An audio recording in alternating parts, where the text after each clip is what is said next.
On August 13th, 1942, the Allied oil tanker Ohio was attacked and crippled by dive bombers as it tried to reach Malta as part of Operation Pedestal, a desperate mission to resupply the besieged Mediterranean island.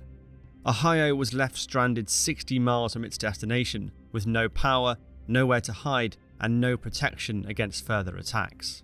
But help was on its way, in the shape of a motley crew of escorts who were determined to drag the tanker to Malta, no matter the danger and no matter how long it took.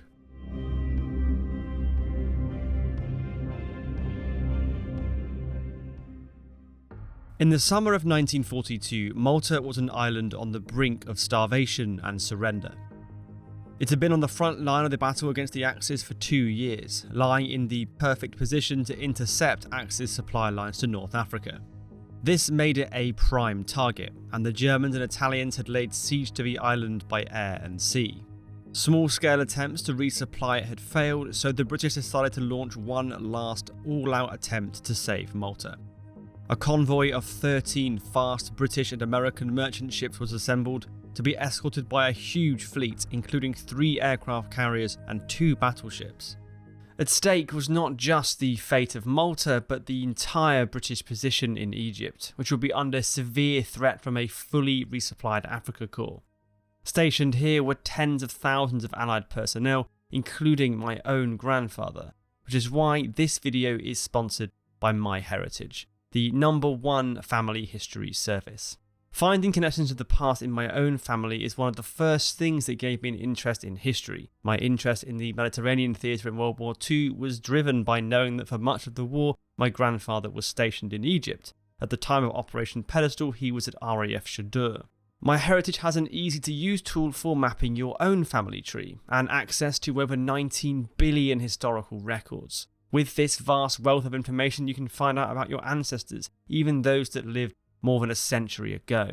For example, through MyHeritage in the past, I've been able to find the service record of a great-great-uncle from the latter part of World War I, shedding light on his life and enhancing a video about the deployment that he died on. MyHeritage can also make connections for you. Just enter simple biographical information and MyHeritage's algorithms will cross-reference the family trees of other users with its Smart Matches feature, finding family members that you might not even know you had.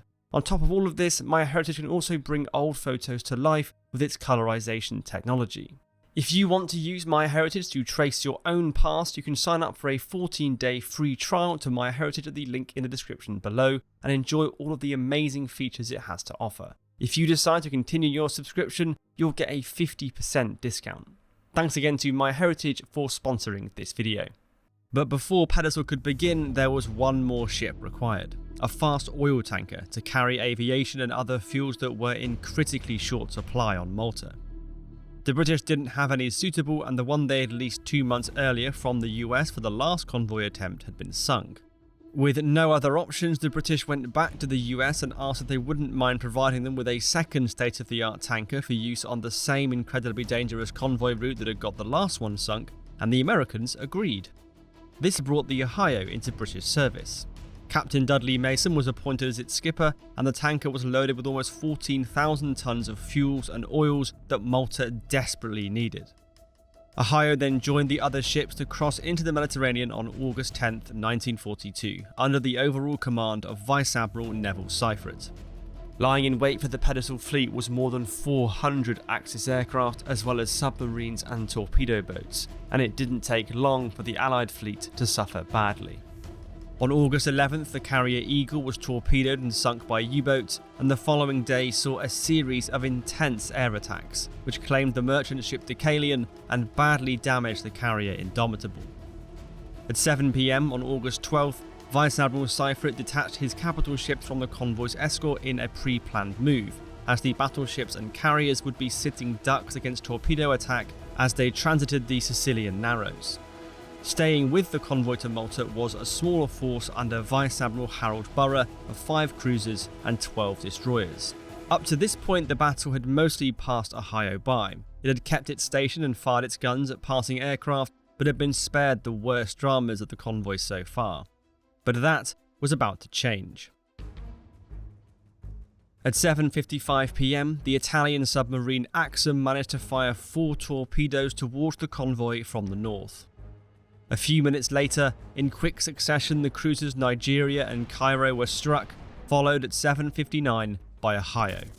The torpedo blew a huge hole in the side and started a fire in the port fuel tanks. The fire was quickly extinguished with the help of the sea, but the impact had left part of Ohio's side plating sticking outwards, which pulled the ship severely to port. To avoid ramming into any other ships in the convoy as it steamed now in a circle, Captain Mason ordered the engines to be stopped. While Ohio carried out a full damage inspection, around the tanker the convoy was in chaos.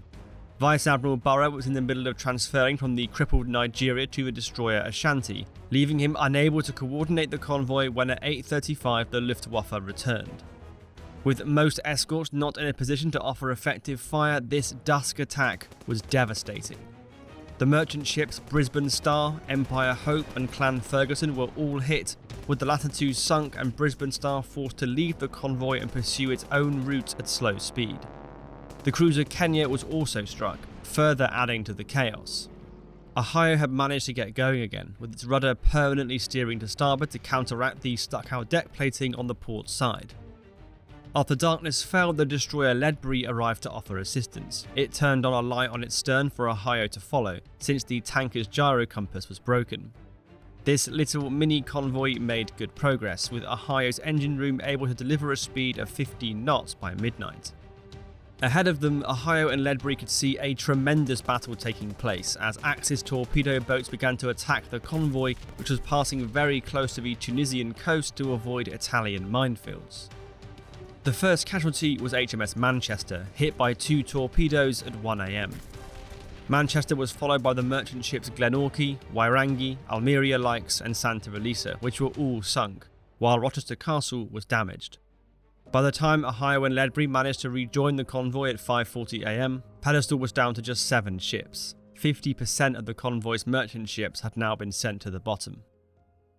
It did not take long after the sun rose for Axis aircraft to arrive and try and make this loss rate even worse. At 8:10 AM, Ju-88 bombers brushed off weak anti-air fire to hit the merchant ship Waimārama with 4 bombs, detonating its cargo of fuel and ammunition with an enormous explosion. Ledbury moved swiftly to pick up survivors from the shattered vessel, as Melbourne Star only barely missed the inferno as it turned hard to port, and more than 30 of its crew abandoned ship, believing they were about to share Waimarama's fate. Meanwhile, Ohio steamed on, slotting back in behind Melbourne Star as the convoy pressed relentlessly onwards. Malta was close now, perhaps just 5 or 6 hours away, steaming at 16 knots, but enemy planes were still everywhere.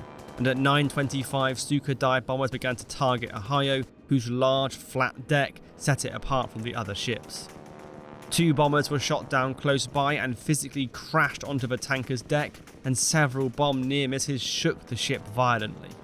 A further very near miss at 10:30 damaged the ship's condensers and jammed its rudder. Its speed began to drop rapidly. Ohio dropped astern of the convoy, with the destroyer Penn staying behind with it. Finally, at 11:30 there was an explosion inside the engine room that finished off Ohio's propulsion. It was now only 60 miles from Malta, but the only way the tanker would get there now was if it was towed. The rest of the convoy pressed on, managing to get a clear run into Valletta and arriving there at 6:30 PM.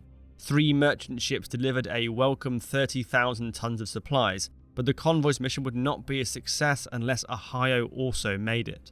And at that very moment, Ohio was still stationary 60 miles away and under air attack again. At 6:30 PM, the tanker was hit by another bomb, which passed through the upper decks and exploded, flooding the engine room. Help was arriving though, in the shape of the minesweeper Rye and 2 motor launchers from Malta, but their first task was to evacuate Ohio's crew in case the ship sank. This created a problem when one of the launches developed an engine issue and was forced to return swiftly to Malta while still carrying 30 of Ohio's crew. The little flotilla around the tanker was boosted at 8:30 when the destroyer Bramham arrived, having picked up survivors from Dorset a few miles away. Bramham's captain, Lieutenant Commander Eddie Baines, led an effort to take Ohio under tow that night, but was thwarted by Ohio's constant swinging to port and its worsening buoyancy, making it tough for the ships to make much progress. By daylight on August 14th, Ledbury had arrived to rejoin Ohio. A new towing effort was organised, with Ohio now sitting so low in the water that it needed to have Penn and Ledbury lashed to each side to support it, as well as keep its course straight. At first light, the Ohio was reboarded, and because the tanker was missing a chunk of its crew now, the attending ships asked for volunteers from among the survivors of other sunk merchant ships that they were now carrying. Dozens of them volunteered, in what Ledbury's captain Roger Hill called the bravest act I had ever known. Among those boarding Ohio were crew from Santa Elisa, Deucalion, Melbourne Star, and most remarkably from Waimārama, whose crew had already been blown up once. Third Officer Fred Larson from the American ship Santa Elisa volunteered, even though he had fallen so heavily abandoning his own ship that he had fractured his spine. With this makeshift crew on board the tanker, the ships began to inch forwards, until they were rudely interrupted again by German Stuka dive bombers. Tied together and unable to maneuver, this was a terrifying experience for the crews, merely praying that the bombs didn't find their marks. If Ohio's flammable cargo was hit and an explosion resulted, it would probably take all 4 ships with it. Crews fired away with anti-air fire as the aircraft streaked in. One aircraft was shot down, and mercifully no bomb hits were scored before Spitfires from Malta arrived overhead and drove the Stukas off. At 10:50, the Luftwaffe returned once more. A 1,000-pound bomb exploded just astern of Ohio, tearing off its rudder and inflicting more structural damage. Ohio was now sitting very low in the water, and its keel was probably broken. Incredibly though, despite everything that had been thrown at it, Ohio was still afloat, with pumps on board working overtime to counteract the flooding. Even so, Ohio was sinking. It was just a matter of time before it went completely. After more failed towing arrangements, a solution was finally hit on with Bramham on the port side, Penn on the starboard, and Rye towing from ahead. They were finally able to move off at the breakneck speed of 5 knots, as enemy air attacks finally dried up. For the next 7 hours, this ragtag band of ships made consistent progress, closing to within sight of Malta by the time the sun dipped onto the horizon. The end was in sight. The only opposition Ohio faced now was Malta's own shore batteries, which opened fire on the group of ships around midnight. Frantic signalling from the escorts eventually silenced this fire, with mercifully no hits scored. Finally, after the sun was up on the morning of August 15th, 6 days after leaving Gibraltar and nearly 48 hours after it had been left dead in the water some 60 miles away, Ohio arrived in Grand Harbour, Valletta. It was sitting so low in the water by this point that you could have laid on deck and stuck your hand in the sea. Cheering crowds greeted the tanker, the arrival of which amounted to nothing less than the salvation of the island of Malta. By 9:30 the tanker was docked and it was being drained. Despite all that it had been through, only 1,705 tons of diesel and 464 tons of kerosene had been lost from its cargo. Its vital aviation fuel was intact. With the other 4 ships of Operation Pedestal that arrived at Malta, Ohio's arrival enabled the island to go on fighting, bolstered by more than 50,000 tons of supplies, and in fact go on the offensive against Axis supply lines to North Africa. By October, supplies sent to support the Africa Corps were suffering more than 40% loss rates, fatally weakening the Axis effort there, before Malta would then play a key role as the springboard for the Allied invasion of Italy in 1943.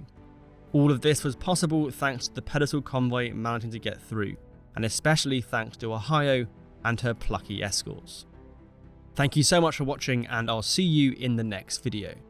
Remember to sign up for My Heritage using the link in the description for a 14-day free trial and 50% off if you decide to continue your subscription. Also, we're trying to reach 500,000 subscribers before the end of this year, so if you could subscribe, that would be greatly appreciated.